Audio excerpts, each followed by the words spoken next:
ओम नमः शिवाय। सोमवार व्रत कथा।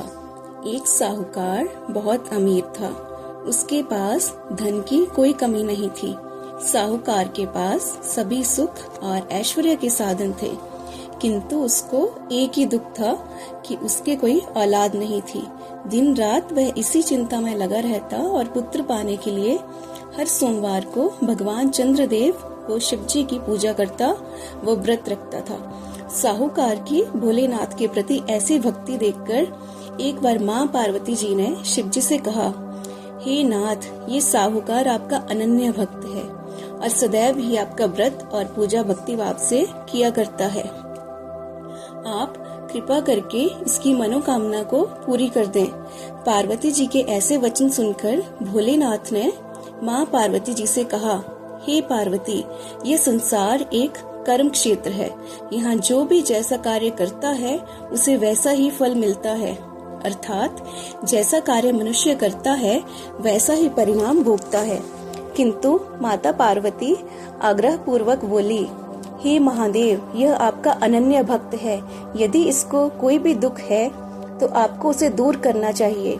यदि आप अपने भक्तों की मनोकामनाएं पूरी नहीं करेंगे तो क्यों मनुष्य आपकी भक्ति, सेवा व पूजा करेगा। पार्वती जी के इस आग्रह को सुनकर शिव जी ने कहा, हे शिवे, इस साहूकार के कोई पुत्र नहीं है। इसी कारण यह दिन रात चिंतित व दुखी रहता है। इसके भाग्य में संतान ना होने पर भी मैं इसे पुत्र प्राप्ति के लिए वरदान देता हूँ, किंतु इसका पुत्र केवल 12 वर्ष तक ही जीवित रह सकता है। इसके बाद वह मर जाएगा। इससे अधिक मैं इस साहूकार के लिए कुछ नहीं कर सकता। यह सब बातें साहूकार सुन रहा था। उसे यह सारी बातें सुनकर ना कोई खुशी हुई और ना ही कोई दुख। वह पूर्ववत शिव जी की पूजा व व्रत करता रहा। कुछ समय पश्चात साहूकार की पत्नी गर्भवती हो गई और 10वें महीने में उसने एक बहुत ही सुंदर पुत्र को जन्म दिया। साहूकार के घर में बहुत खुशियां मनाई गई, किंतु साहूकार ने अपने पुत्र की 12 वर्ष की उम्र जानकर कोई खुशी प्रकट नहीं की और इस संबंध में किसी को कोई भी भेद भी नहीं बताया। वह बालक धीरे धीरे बड़ा होने लगा। जब वह बालक 11 साल का हो गया तो बालक की माता ने साहूकार से उसके विवाह के लिए कहा, किंतु साहूकार ने कहा कि मैं इसे काशी जी पढ़ने भेजूंगा। साहूकार ने अपने साले को बुलाकर कहा कि तुम इस बालक को काशी पढ़ाने ले जाओ और इसे विधिवत शिक्षा ग्रहण कराओ।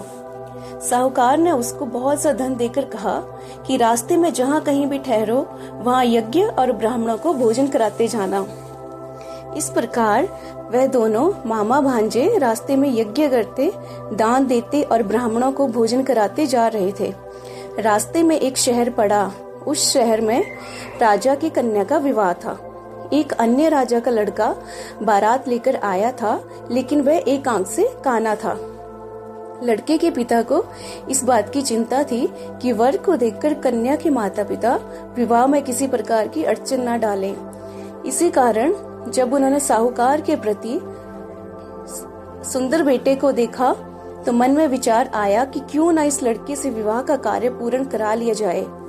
यह विचार कर उसने लड़के और उसके मामा से कहा कि यदि आप फेरे व कन्यादान का कार्य पूर्ण करा देंगे तो आपकी बड़ी कृपा होगी और हम आपको बहुत सारा धन देंगे।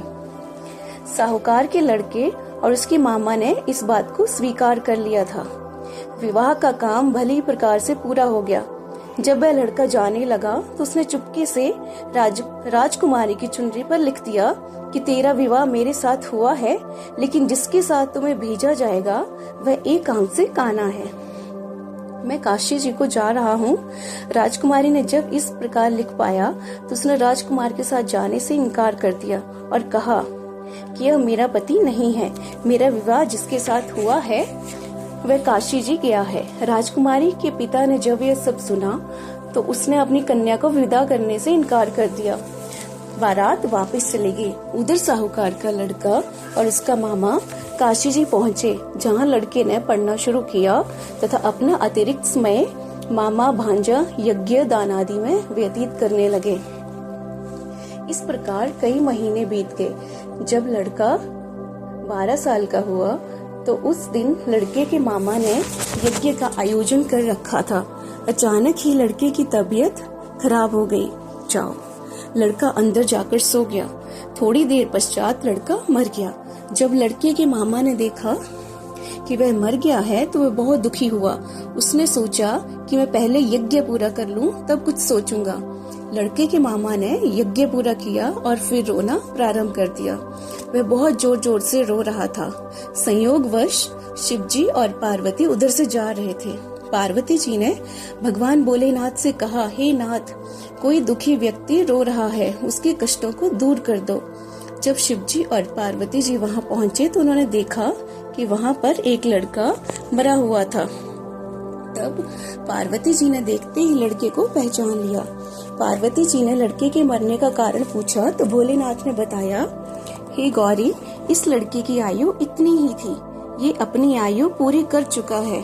तब पार्वती जी ने विनम्रता पूर्वक कहा, महाराज, कृपा करके आप इस लड़के को जीवित कर दीजिए, नहीं तो इसके माता पिता इसके वियोग में तड़प तड़प कर अपनी जान दे देंगे। माता पार्वती की बात सुनकर शिवजी ने लड़के को पुनः जीवित कर दिया। शिवजी की कृपा से लड़का जीवित हो गया। शिव शंकर व पार्वती जी शिवधाम चले गए। शिक्षा पूरी होने पर लड़का और उसका मामा पहले की तरह यज्ञ करते, ब्राह्मणों को भोजन तथा दक्षिणा देते हुए अपने घर की ओर चल दिए। रास्ते में दोनों उसी शहर में आए जहाँ पर उस लड़के की शादी हुई थी। वहाँ पहुंचकर दोनों ने यज्ञ करना शुरू कर दिया। जब वे दोनों यज्ञ कर रहे थे तो उस लड़के के ससुर यानी वहाँ के राजा ने, जो उधर से घोड़े पर बैठकर अपने सेवकों के साथ जा रहा था, उसने लड़की को पहचान लिया। राजा ने महल में ले जाकर दोनों की खूब सेवा की।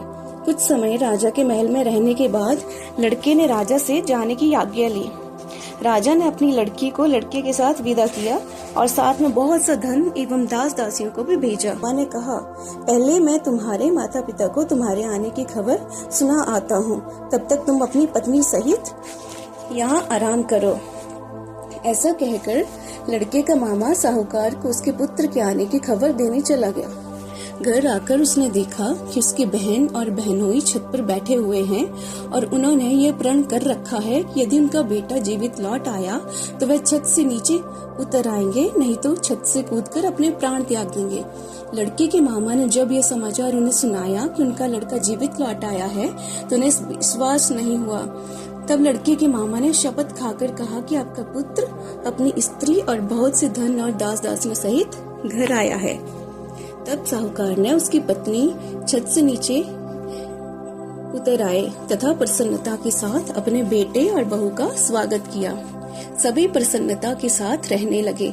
इस प्रकार भक्ति भाव से जो भी प्राणी सोमवार के व्रत का पालन करता है तथा प्रेम पूर्वक इस कथा को सुनता या पढ़ता है तो उसके सभी कष्ट दूर होते हैं, सारी मनोकामनाएं पूर्ण होती हैं और इस लोक में सभी सुख सुविधाओं को भोग कर अंत में उसे शिवलोक की प्राप्ति होती है। बात तक करें फिर उद्यापन करें, इस व्रत के प्रभाव से मानवों को सभी प्रकार के सुखों की प्राप्ति होती है। ओम नमः शिवाय।